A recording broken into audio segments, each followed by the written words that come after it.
let's get started. Maybe we can bring up the, I don't know if you want to put the PowerPoint in the projection mode there, but good morning, everyone. Thanks for joining us for this important update. We're here to give the public and the media an update on the Elmwood emergency shelter community. We're going to talk about the team that we are putting together to successfully manage this new facility and give an update on the timeline. We're going to hear from a number of key partners in us getting to today's announcements, and they are visible there on the screen with me. I want to thank Carrie Duquette Hoffman, who is from the Agency of Human Services and is representing the Commissioner. Jenny Samuelson has been a key partner providing funding and other support in getting today. And we're also joined by Michael Mondi, the Executive Director of Champlain Housing Trust, the nonprofit that has long been the leading housing partner for the city since Champlain Housing Trust was part of the city, and a creation of the Community and Economic Development Office decades ago now. We also have a number of members of the CEDO team here, Director Brian Pine, and then our Special Assistant to End Homelessness, Sarah Russell, who will close out today with a kind of placing the work at the Elmwood Avenue shelter within the larger context of our efforts to address and end homelessness here in Burlington. And we also hear about the physical progress on the site from Samantha Dunn, who is our Assistant CEDO Director for Community Works. I'm going to kick things off and hand things over to the team momentarily. The Elmwood Emergency Shelter community is an initiative that began less than a year ago. Last December, we announced that this was a municipal goal when announcing a 10-point housing action plan. And oops, I think we're trying to bring up the plan here. The creation of the Elmwood shelter community was one point of that 10-point plan. To say just a moment about the broader effort, the way I see our housing challenges, the long seeing our housing challenge is this: if we are going to make good on the promise of housing as a human right, we need to do two big things. We need to build a lot more housing. I think fundamentally our housing affordability and availability challenges are a supply problem. We just haven't built nearly enough housing of all types, permanently affordable housing, as well as units that serve the broader housing market. And we need to bring a special focus to the challenge of homelessness, because supply efforts alone there, while very important, will not on their own address the unacceptable level of chronic homelessness that we see in the community. And one thing that level of chronic homelessness right now is at a very high point for this community. We have gone from a low, this is a metric that we attempt to measure and track very carefully, and we saw that number get down to as low as 35 people in the years preceding the low point preceding the pandemic. It is now, the latest figure I've seen is that there are over 220 people who are chronically homeless in this community. And the Elmwood Avenue shelter community was envisioned as part of a strategy to really bring down that number of chronically homeless individuals. I want to emphasize that it is just part of the strategy, and if all we were doing was investing in these shelter pods, I think it would not be a successful effort. But But what Sarah is going to speak to at the end of this presentation is the way that this fits into a broader effort to redouble our efforts to eliminate homelessness and to make broader investments in the community infrastructure that that is going to get us there, that other communities have proven can effectively end homelessness. But what we're going to start with is talking about this specific project, which has been a matter of major public interest since the announcement last December. What we can share today is two big things. One, that we are on track to open this facility and begin to house people in this facility before the winter. And Samantha Dunn will give some details of that on the ground construction progress, because we are in construction on this effort. And when we open, our other major announcement today is that when we open, we will be doing so in partnership with the Champlain Housing Trust, which we have reached an agreement with to serve as the property manager for this critical new facility. It's been a matter of a lot of public discussion that we have been working towards this for some time. There are a lot of critical issues to work through. This is something new. We are trying to create a different kind of shelter, and very, very intentionally so. The belief is that what we will be bringing into being here will be more effective, will address a part of the homelessness challenge, the unhoused challenge that we have not had the resources to fully address before. It will be a low barrier shelter. It will be a shelter that we hope and believe will allow us to reach a group of people who the existing shelter system and permanent housing system have not been able to effectively support. And it is a facility that is going to have a very high level of supportive services available on the site, so that from the time that someone begins to live on a temporary basis in this facility, we are really doing an excellent coordinated job, doing everything we can to help those individuals find permanent housing, find, if they need it, effective drug or mental health treatment services, to link these individuals, in some cases, up with returning to employment. Our shelters in the past have attempted to reach all these goals.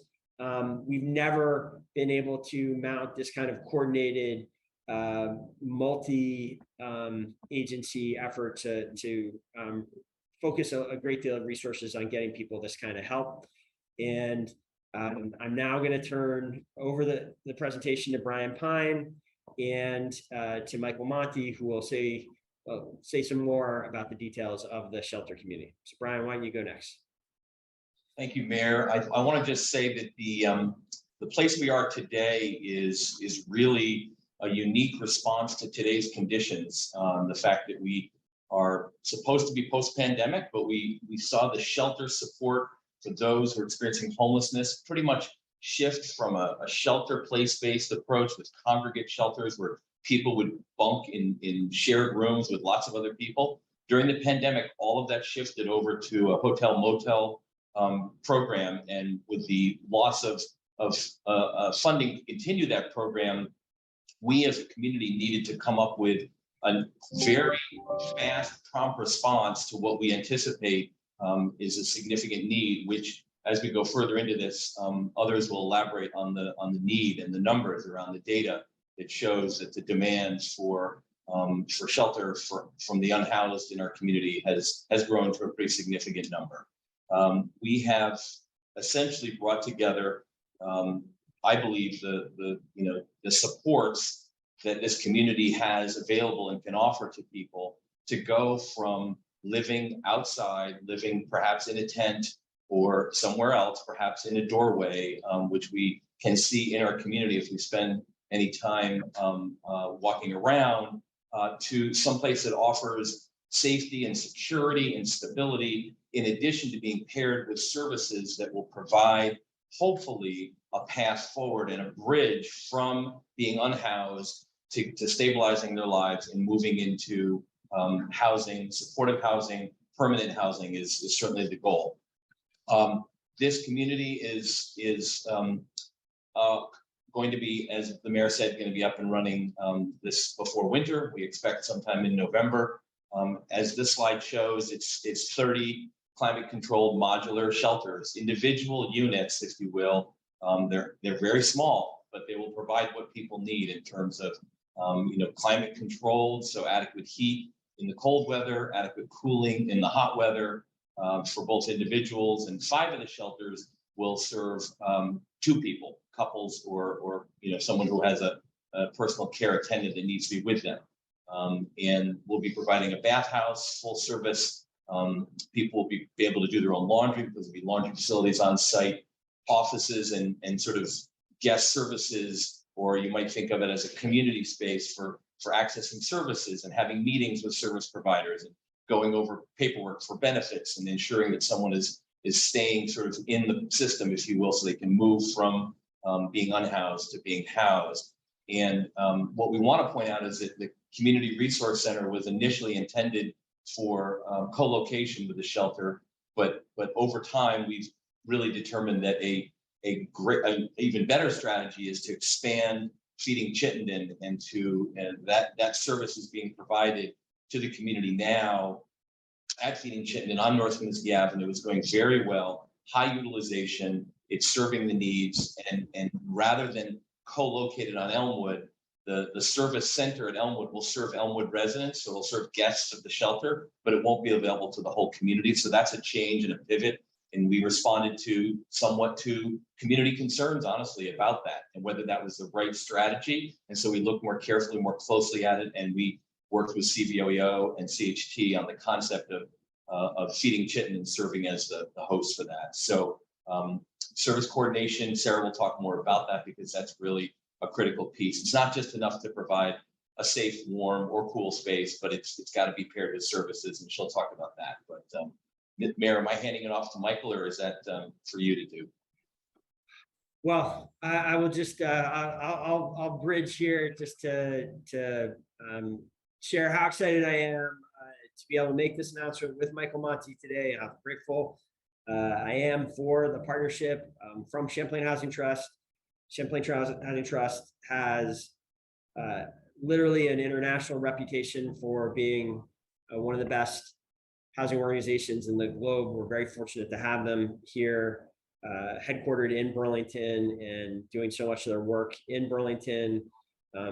They have been so effective that the organization has expanded dramatically, and is communities across the state are look to them to play a role, and we rely on them to be developers and being the main developer of new affordable housing. And we have many other conversations going on with them about other elements of the 10-point plan that we need their partnership as well.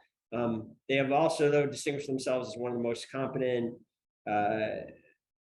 property managers, one of the most competent and successful organizations at actually operating not just affordable housing, but affordable housing that is targeted at housing the formerly homeless. And basically what I am, in a long-winded way, saying is they are the perfect partner for the city in this effort. It's a partner that we hoped we would be able to join with from the beginning. And we very much appreciate that CHT has worked with us to knock down a range of issues so that it was possible to get to this announcement today. Michael, thank you, and turn it over to you to share anything you'd like about how we're going to succeed here. I think you are muted. Yeah, thank you both, and I appreciate those very kind words. This is where I should wave to you and walk off the stage after those great comments about our capacity and our ability to do this.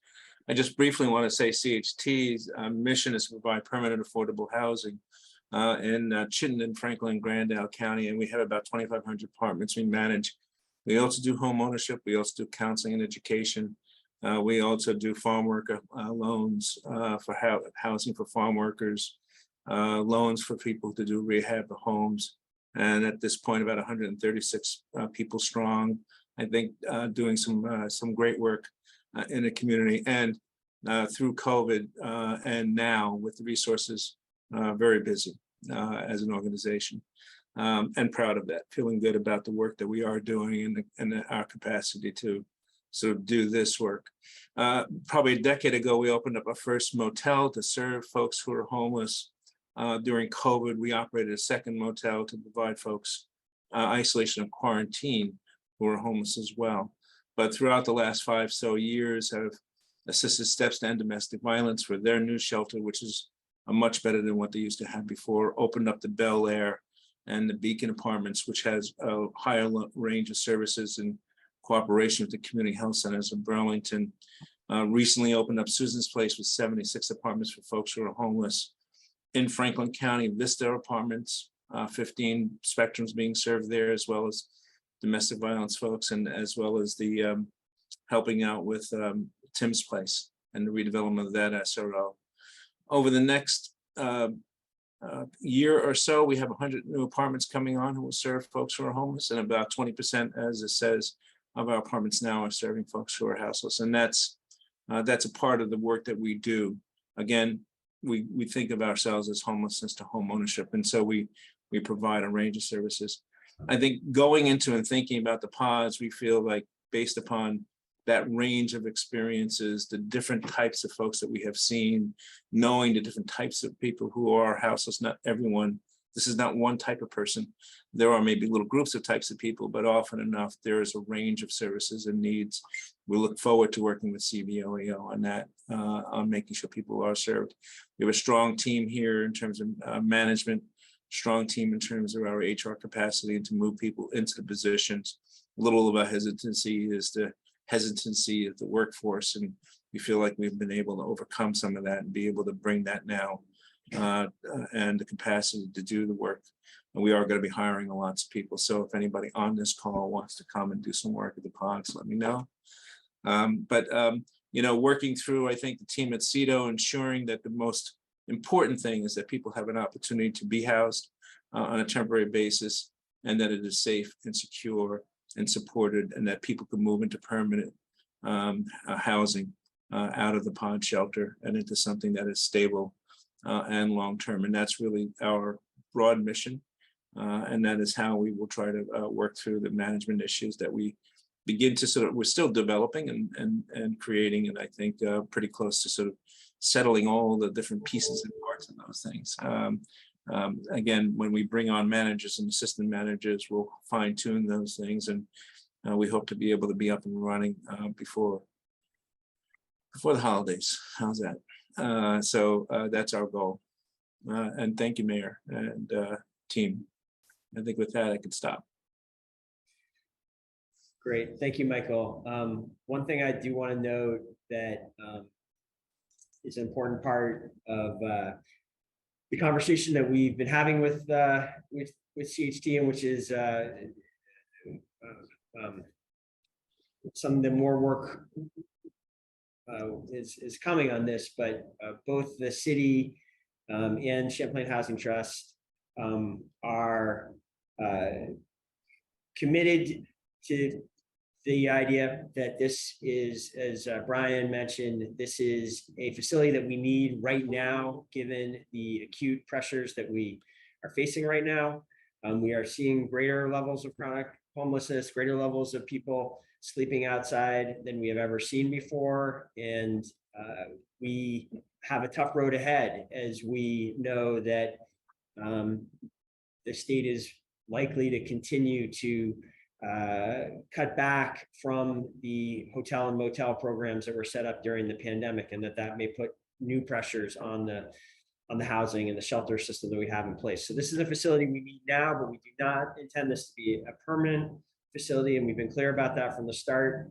The city and CHT are in conversations and expect to negotiate, develop an agreement over the coming months that would formalize the idea that ultimately, approximately 3 years from now, that this site would change from being an emergency shelter to part of the permanent housing solution, and that this would be that the CHT would develop permanent affordable housing on this site with the city's support.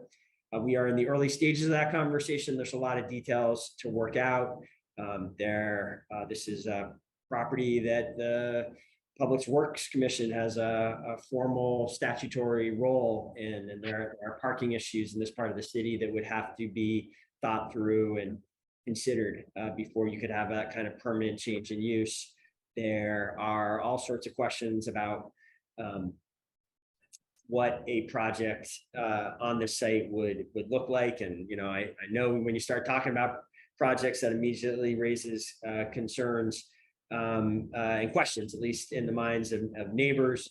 And I want those neighbors to hear that, you know, we're going to be talking to you as we we're at the beginning of this process, and as we start to develop that long-term plan for the property, there's going to be a lot more community conversation about it. But I do, at the same time, did want to, at the start of the public start of this partnership on this property, thought it was important to share that news as well. With that, I think next, let's go to Samantha Dunn. Again, our Assistant Director for Community Works, which means she is basically the city's real estate developer in some ways. She has the projects that the city is responsible for getting built itself. She is the lead on. She's a new member of the team, still been with us less than a year, and is the lead on getting this community constructed, which is not it's not as complicated as building a whole building, but there's same time there's a lot to it. So Samantha, what can you tell us about where we stand with the construction project? Sure. I think as anyone who's driven by Elmwood Ave can see, the site is under construction, which is very exciting. And for some of us that work on this every day, it maybe has felt like a long time, but this timeline is a little bit just to remind us that the mayor announced this concept late in the middle of December. It was in March that a site was selected and approved by the city council. We then went in for a conditional use permit from the design review board, got that permit, went through the appeal period, and started construction all in about 5 months. So while it is a temporary facility, it required sort of all the permitting of a permanent facility. That's the process, because our city didn't have zoning for a temporary facility. So as someone who's worked with Michael in the past on developing the permanent affordable housing, this is a very fast timeline and really exciting to see work happening on the site. So it started last month. We're making new water and sewer line connections that will hopefully serve whatever happens on the site in the future. Just this morning, we were able to remove an unknown fuel tank from the site through the fast work of great team members on our construction team and at the state.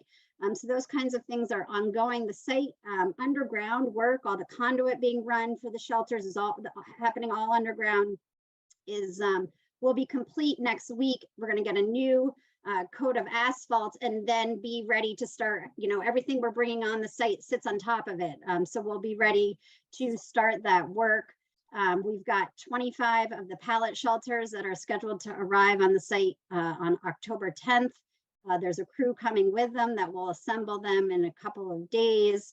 Will be those community structures arriving hopefully early in November, and then our final 5 shelters sometime before the end of the year. As Michael said, I think before the holidays is our goal.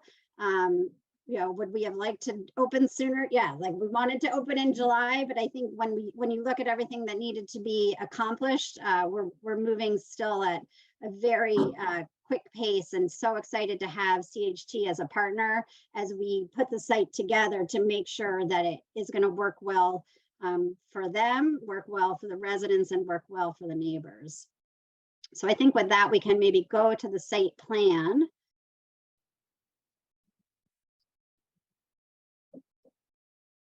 And so this is a nice rendered site plan, and I'll talk a little bit about the colors, but the first thing on the right side of the image is Elmwood Ave. The large rectangle in the upper right is going to be the community space. You'll see there's solar panels on the roof. We were successful in securing funding from V-Light for those solar panels on both the community center and the bathhouse, which is the other larger rectangle. Those both of those buildings have been designed and will basically operate as net zero. There's no fossil fuels on the site. We've been working closely with Efficiency Vermont and BED to bring these kinds of things even to a temporary project.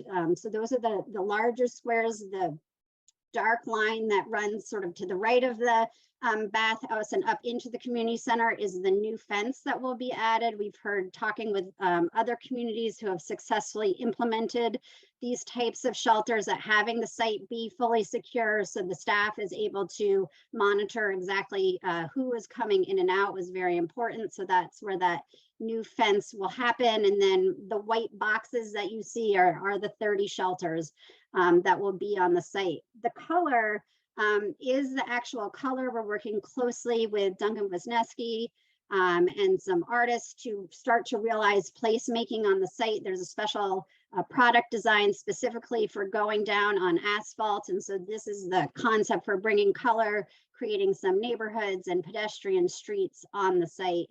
And I'll talk a little bit more about how people can help with that. And I think next, yep, we have just some, these are the... Before you go off the site plan, can it just, because I know there's some lingering questions about this and the decision that has been made hasn't reached everybody. One of the, there's a lot of community discussions during the permitting process in the lead up to the start of construction about this plan. And one of the consistent messages that we heard was concern about co-locating the shelter community with what we call the community resource center, which was kind of a facility that's open during the daytime that is intended to support people who are unhoused and provide a range of services for them there. The original plan was to have both the shelter and the community resource center co-located on this site. There was a lot of community concern raised about that and whether that would,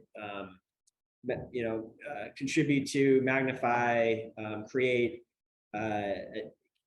challenges with the surrounding community. And we heard that, and what we are still keeping a common building, but that building will only be accessible, usable by people who are living on the site, as well as the staff and the various social services that are helping to provide supports, much of which will happen in that building. So the purpose, there's still a need for the structure itself, and it remains, but that function is going to stay at its current location where it's working successfully farther east at the feeding Chittenden facility. Yes. Yep, that's right. So this community building, as the mayor mentioned, is really to serve the community of the site, as well as all of the service providers. There'll be food delivered through this site, washing, ability to meet with medical professionals, all types of service providers.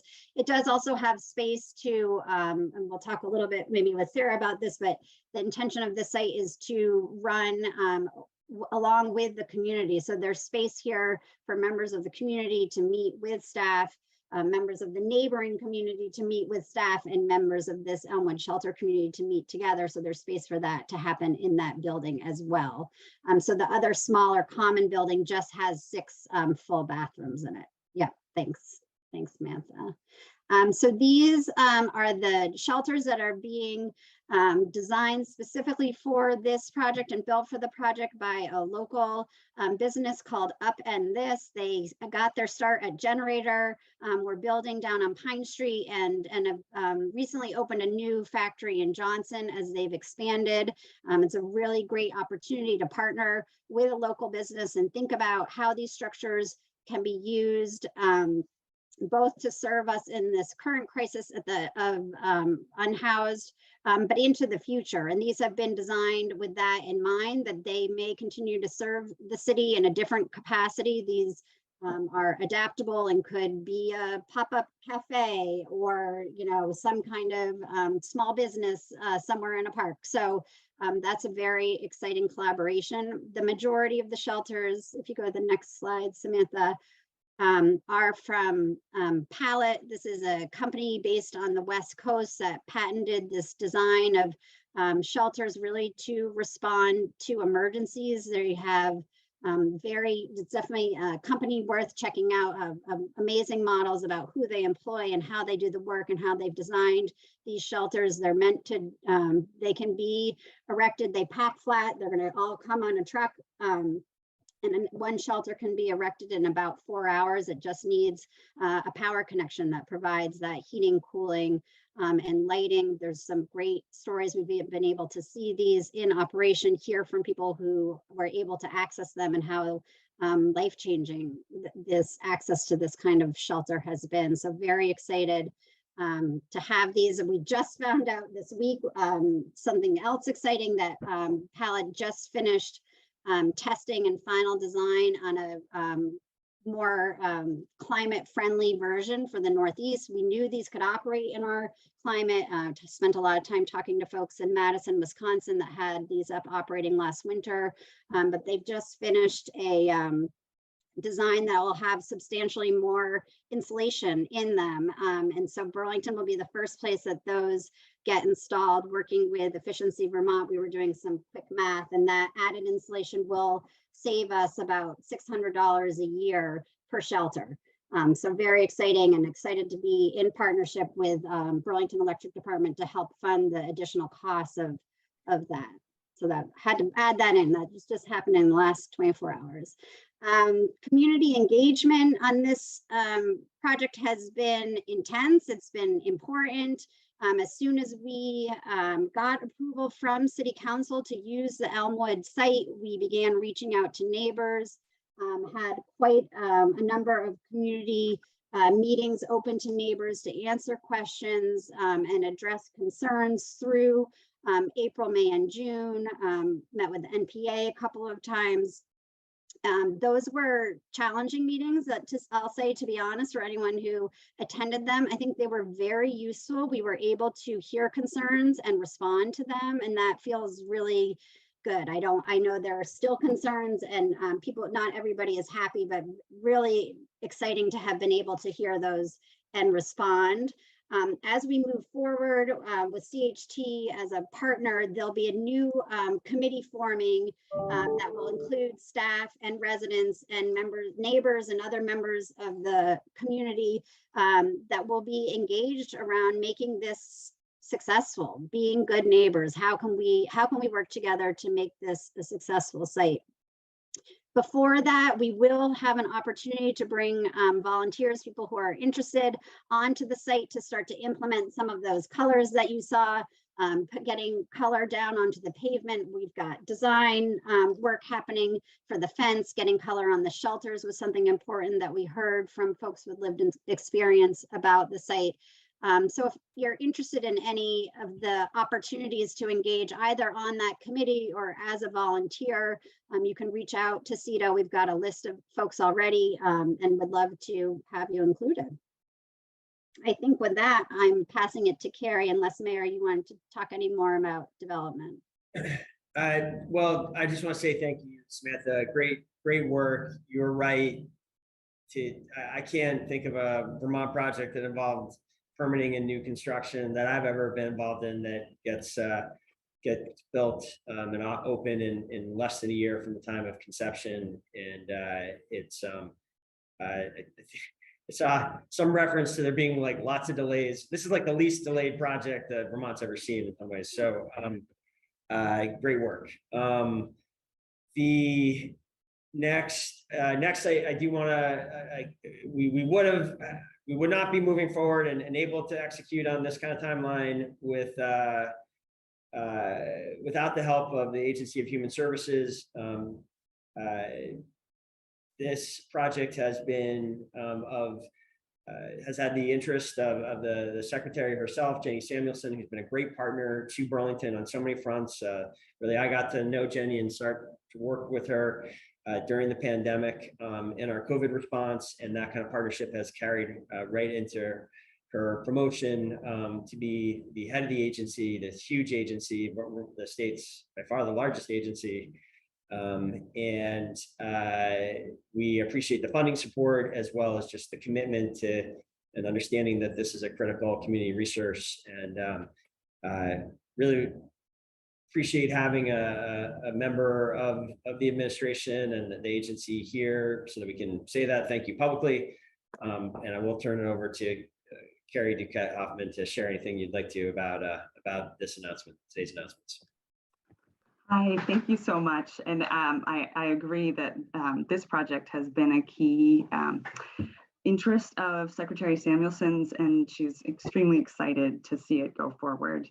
I would just like to, on behalf of the agency, thank the providers and the city for the work that's happened to come together around this tough endemic problem. The creativity, collaboration, and perseverance is deeply appreciated. As we all know, housing has been a problem in Vermont for decades, but the pandemic has really highlighted how both we have this amazing ability to adapt, which we're seeing in this project, and we have such a need in our community. There's not enough housing. Housing is too expensive across the income spectrums, but especially this is the case for lower income Vermonters. And as we know, housing for those who have multiple barriers to social determinants of health becomes almost impossible to find and sustain. This project is a creative endeavor that responds both to best practices around housing and health in the country and to the learning that the city did over the course of the pandemic. The Agency of Human Services is committed to working with providers to make a sustainable plan to house the most vulnerable for Vermonters going forward. We know that this will look different than the transitional housing program that we currently have, and we look forward to partnering in more creative ways to figure out what our path forward looks like, and appreciate this piece of the equation. And I think I am passing it along to the tireless efforts of Sarah Russell next. Well, on the way, I'll just intercept to say thank you again. We look forward to those continued conversations and partnership as well. And we will have kind of Sarah sort of closing us out here. I really think it's important to get Sarah's broader update and to understand the larger context that this and the larger work that this shelter community is one piece of. You know, if all we were doing was building this, it would be significant. We have, by our best estimates, approximately 60, 70 people sleeping outside right now on any given night. You know, this has the potential to cut that number, really tragic, problematic number, in half on its own. But really, I understand the comments I've heard, some wondering, you know, what kind of impact this is going to have and whether it's really going to make a positive difference. If you just look at it in isolation, if this were all we were doing, you could imagine how these beds would quickly become full. And you know, what have we, other than helping those specific people, have we really created systemic change? And that's fair. We need to do much more than this. We do need to create systemic change. We need our housing system. We need a lot more housing. I do, at every opportunity, think we need to communicate and understand that the housing challenges, the very high and increasing cost of housing that Vermonters are facing is a supply problem. We have made it too hard to build housing. And there is more, it is not just supply that results in people being homeless and staying homeless. There are other issues that need to be worked through, and you really need a community effort of many stakeholders working, understanding, and really developing solutions on a person by person basis to really, in a sustained way, get everyone the help that is needed and bring down the number of chronically homeless people we have living in this community to effectively end homelessness. And that is our goal. It's a very ambitious goal. I know it's a goal that a lot of people think is sort of overly optimistic, and question whether we should really set the goal there. I think it's the right moral goal. I think it's the goal the community expects from us. I tell you, having been in this job for a decade, whether I'm talking to kids or older people, there's an enormous community discomfort with anybody being homeless in this community. There's an expectation that the city and the state work together, federal government, and make change here. And this is not a problem that we always had. Homelessness is somewhat a modern phenomenon. It's a result of policy creations over recent decades, and it's something that we can and need to reverse it. And we've given that modest job to Sarah Russell as our special assistant to end homelessness, to really be thinking at that systemic level, and helping the city lead the effort that's going to involve so many organizations, but which I do firmly believe the city must lead to bring about that change. So with that, Sarah, thank you for being willing to step into this role at this critical time. And this is really one of the first opportunities you've had to kind of give the broader public an opportunity, a briefing, an update on how you see this work and how it's going. And so I'll turn it over to you to share some more. Thank you, Mayor, and thanks to everyone else who's contributed to this announcement today. As we think about homelessness, we have some current data up here on the slide that indicates roughly 620 folks who are homeless, and then we break groups of people who are unhoused down into subpopulations so that we can ensure we're not driving toward a one-size-fits-all housing solution for everyone who is experiencing homelessness. I will note something that's not on here that I know that's been publicized. We do participate in a point in time count each year in January. It's one day for the whole year where work stops, and service providers in the community count the number of people that they interact with on that given day to give us a point in time count of the number of people who are experiencing homelessness. From January 2020 to January 22, we saw that number increase threefold, which is really interesting, right? So that's during the pandemic. We had an eviction moratorium, so there were not a great number of people who were entering homelessness.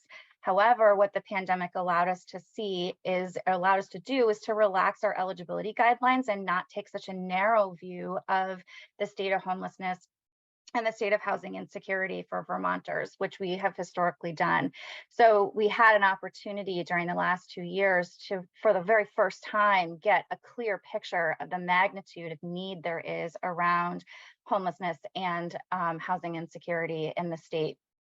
So we believe that's why that number increased, is that we always knew that it was not a perfect measure, but I think for the first time we have that now, which feeds into the goal of ending homelessness. And I think that, some may argue, as the mayor said, it is a really ambitious goal. However, I think it's better to have a goal and work really hard to achieve it than to throw your hands up and admit defeat.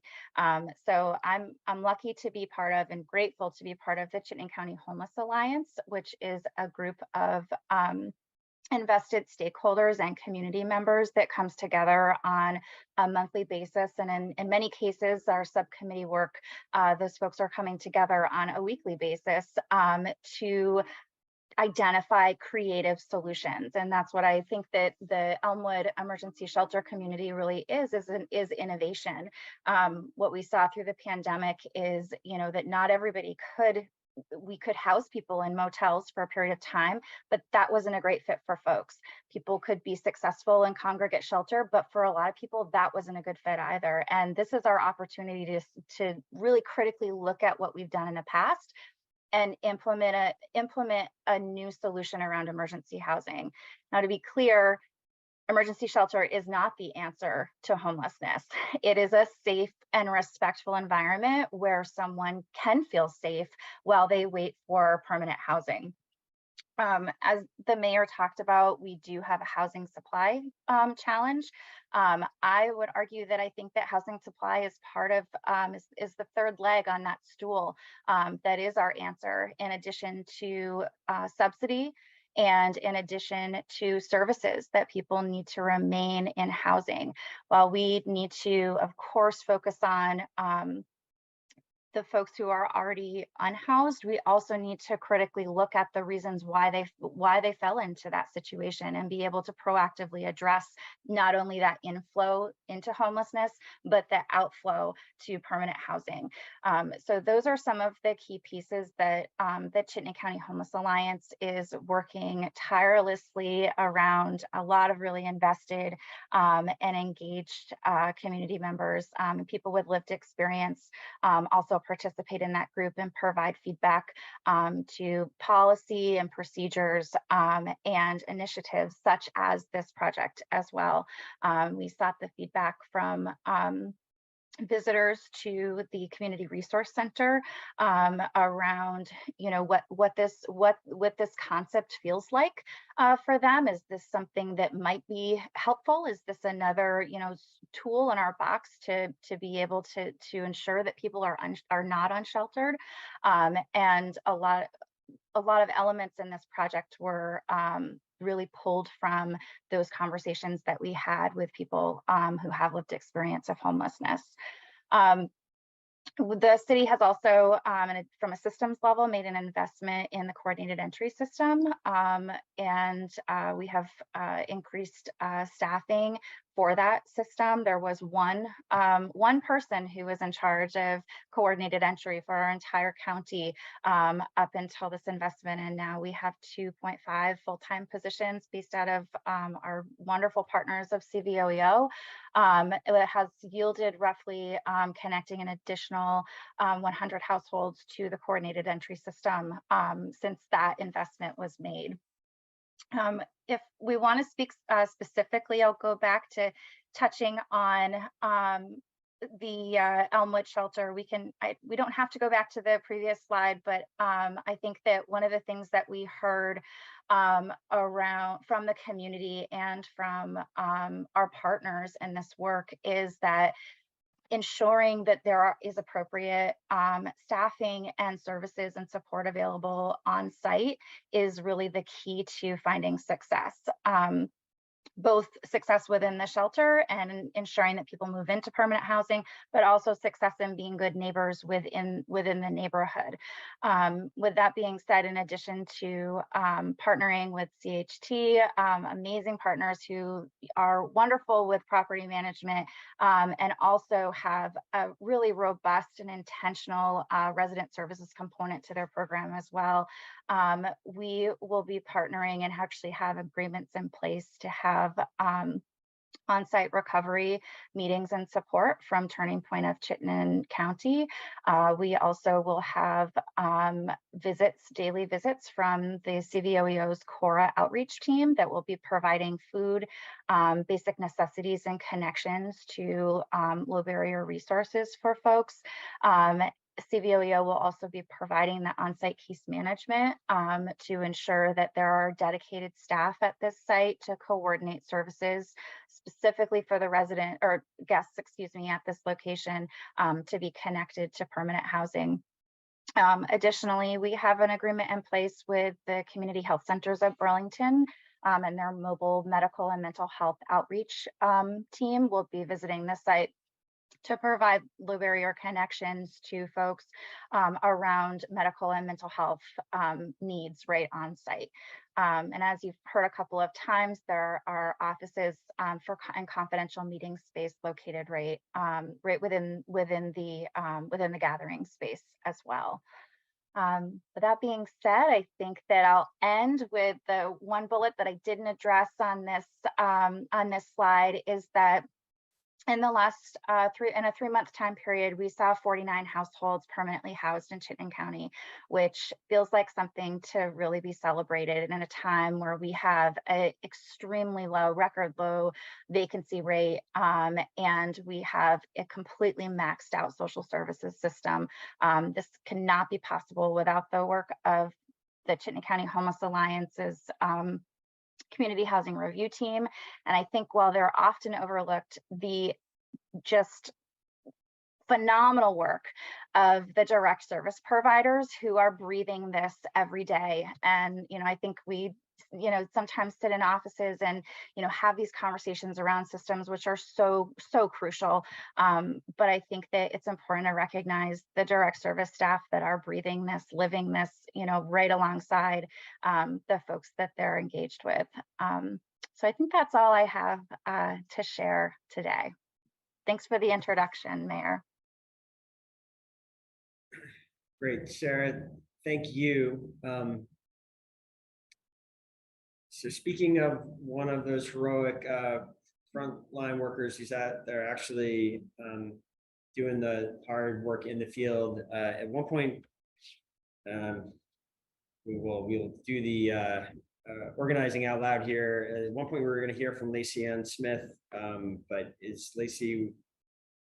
are we able to hear from Lacey Smith, or not seeing her on the line? No, Lacey is not on. Okay, great. So that means we are at the end of the program. Lacey is the head of our CSL program, and it's doing a lot of that work from the city team.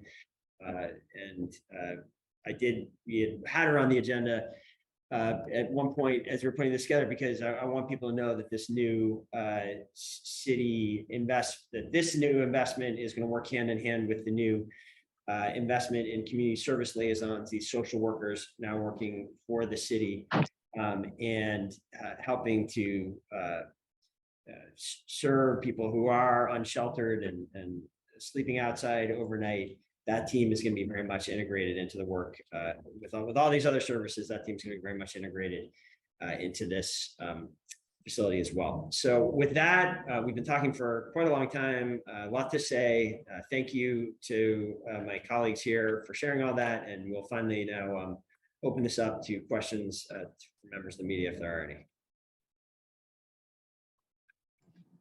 So folks who are a member of the media, you can raise your hand as Pat Bradley just did.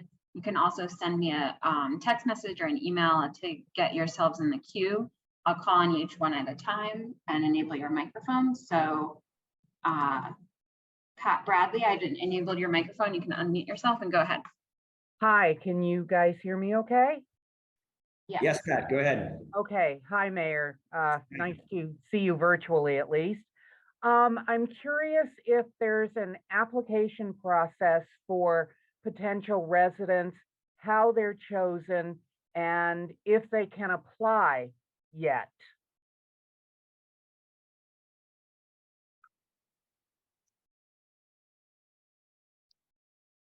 There is not a process yet for that. There will be. We're developing that, and that is probably a key part of what we have to do, is work with the various organizations that are in contact with folks who are houseless, and make sure we have a process of bringing people in a good way. We really are, even as we wait here, it's still 2.5 months away. We hope that other people have other opportunities in the meantime, but so we're going to do the best we can to hurry up with that. But we really have to develop that process a little bit further. Do you have an idea of what kind of priorities you're going to set for accepting people into this community? We have had some discussions about it. I think we've been fairly broad about those things. We want to make sure that people who come into the community can exhibit a certain level of their own self-safety and security as well. That's a key part. So, you know, there are times when there are folks who might come in who we say, you know, you really kind of need a higher level of service than the pods might be able to provide. But certainly we don't want to create barriers as well for folks to get in.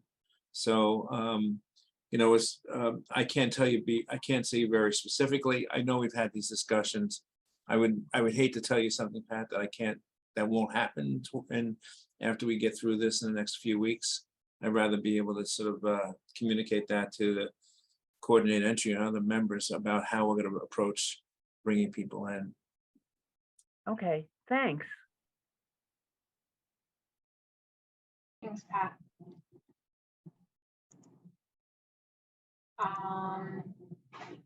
Juliet, you can go ahead and unmute yourself and ask your question.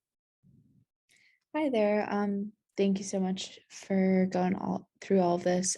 So I know in the past, the Champlain Housing Trust was approached to be in the management position, but I think for one reason or another, it didn't work out. So I'm wondering what has changed and that has allowed you all to accept this this position as a management. That's a great question.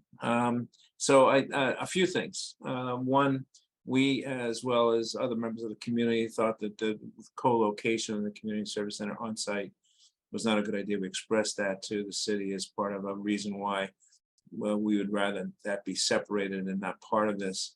And let me just say that we are working with the food shelf on creation of a great facility at that location so that they can really work well. There's another group of folks who are doing real estate development who are right now doing first phase of improvements to that property and the second phase to expand that property to make sure that that really works as a great facility.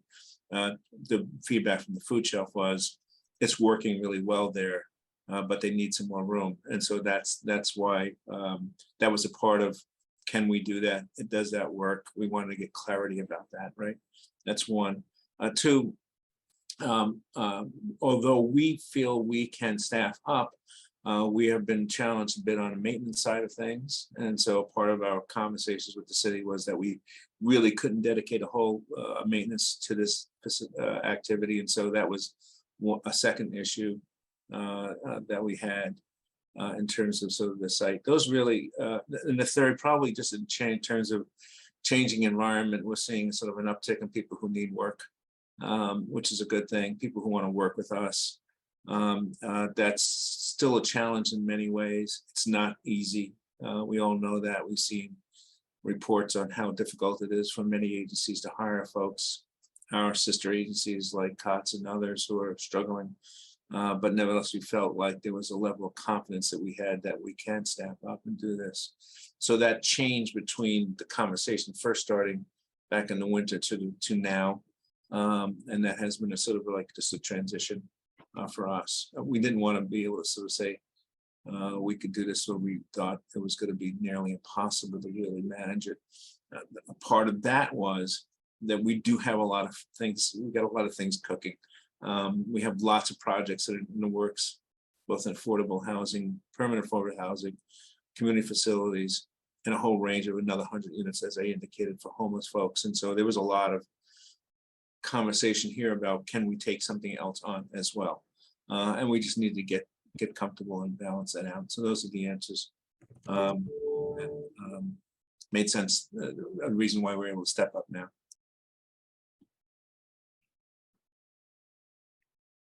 You have a follow-up, Juliet?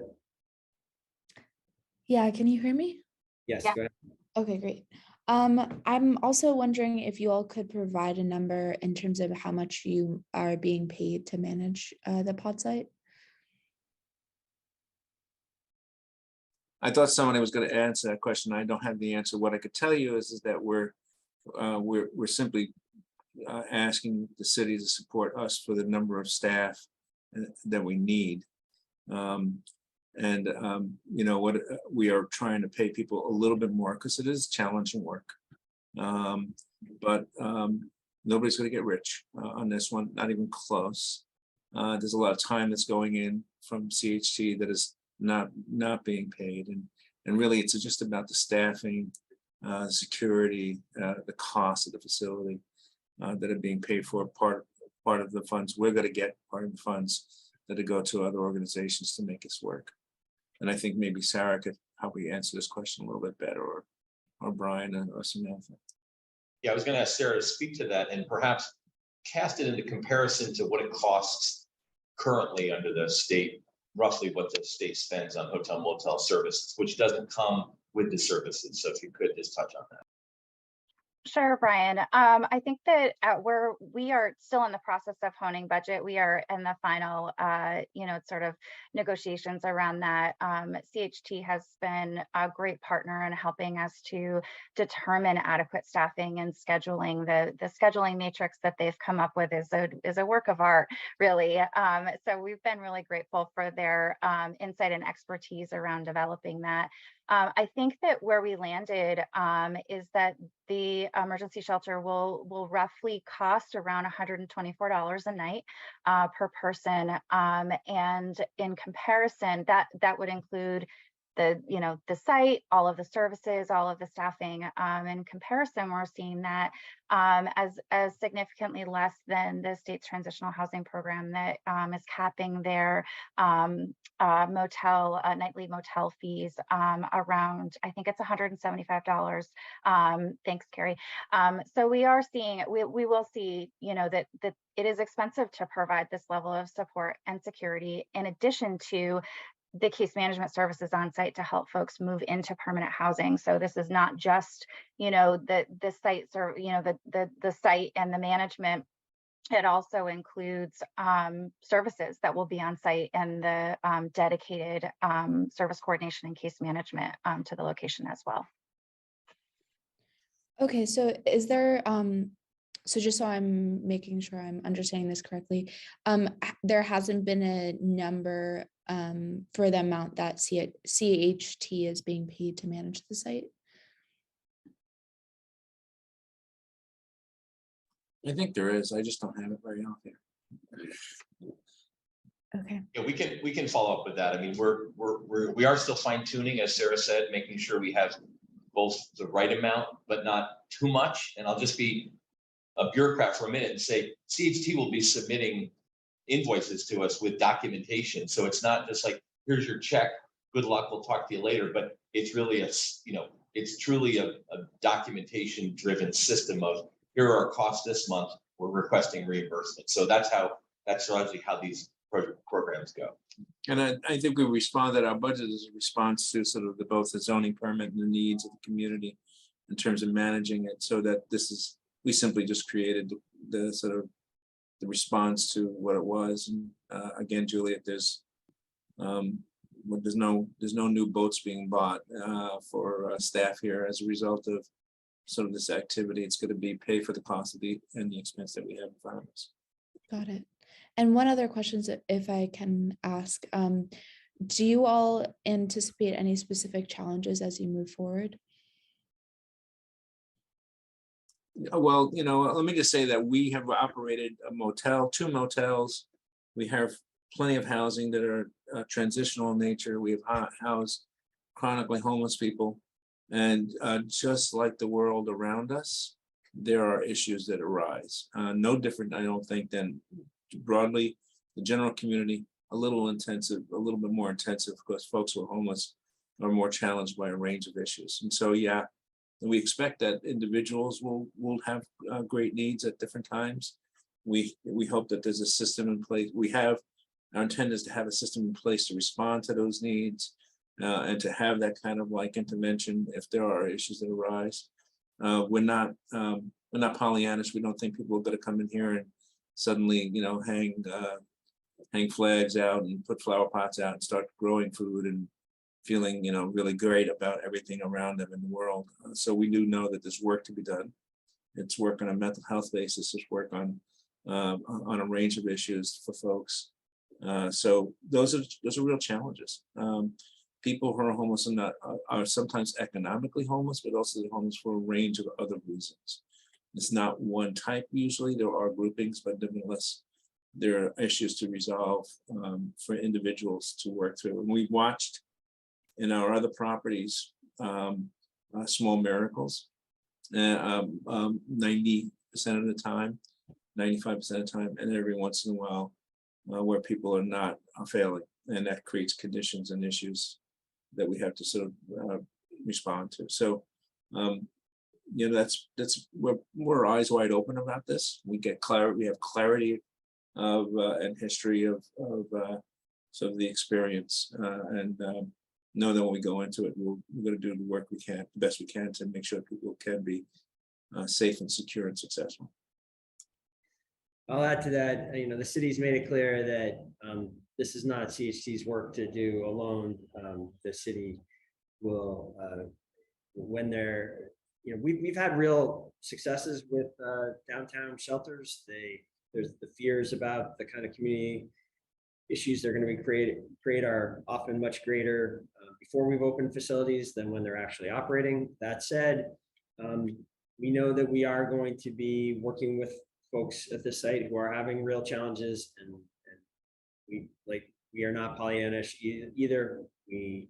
I'm sure we will face certain challenges, and when that happens, and the city is going to be there to work with CHT and provide the support that's necessary to address them, both for CHT's benefit, the benefit of the residents, the people living on the site, and the neighbors who we've really, you know, made a commitment to, that this new facility is not going to create major problems in their communities. So we know there's work ahead there, and we're all committed to doing it. Mayor, I thought this was another opportunity as well to highlight the community support liaison and the work of Lacey's team, ensuring that they are embedded in the police department, but they come with a social work, social service background, and their focus is to provide wraparound support for folks. So that will be an important component, to be proactive, to identify issues before they become real big problems, and prevent people from those issues escalating to the point where they need to be for discharge from the site. We're trying to avoid that. But Got it. Thank you.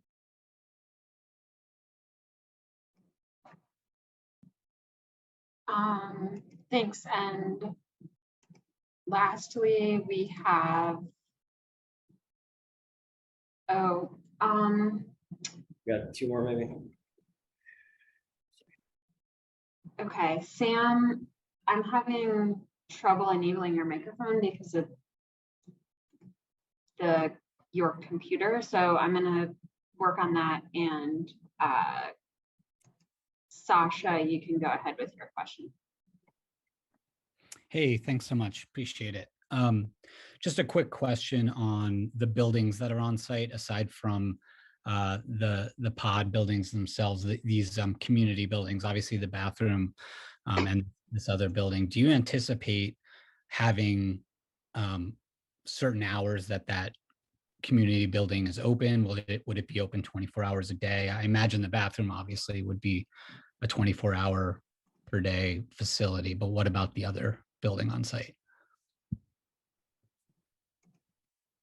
I don't anticipate the building being open 24 hours a day. There will be staffing there and security 24 hours a day, so they'll be in the building most of the time, I expect. But I don't think there's going to be a need for folks to come in and use the building after certain hours. We'll establish some hours. We haven't quite done that yet. We will do that soon. And basically said, you know, building's going to close down at 8 o'clock, 9 o'clock or something like that, when staffing, I think, leaves, and we bring in some support for security on the otherwise. So that is typically how we've run things.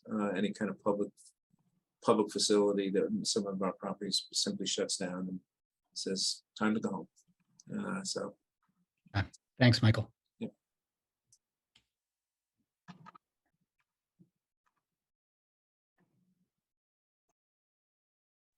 Thanks, Sasha. Sam, I'm sorry, but I'm unable to enable your microphone. You can type your question in the chat, and please include who your question is addressed to. If that doesn't work for you, you can also try calling in from a cell phone or landline. So I'll give you a minute to put your question in the chat. I'll also put my email in the chat and you can email any questions that you have. Mayor, if I could just take a minute while we're waiting for Sam. I just want to note that the city council has supported every step of the way, everything we've proposed for this project. They've asked a lot of tough questions. They've asked us, I think, to ensure we're coming up with a plan that is both achievable and cost effective, but also responding to the needs. And I just want to acknowledge the council, but also Carrie's department has provided funding to the operations. So AHS has been not just there to support us, but with actual operations funding, which is critical. Thank you for, well said on both points, Brian. I think absolutely this has been, I think the votes to move forward with this project have all been unanimous at the city council level. And we appreciate that partnership on this. So I think if we have not heard from Sam through the other routes that has been offered, I think we should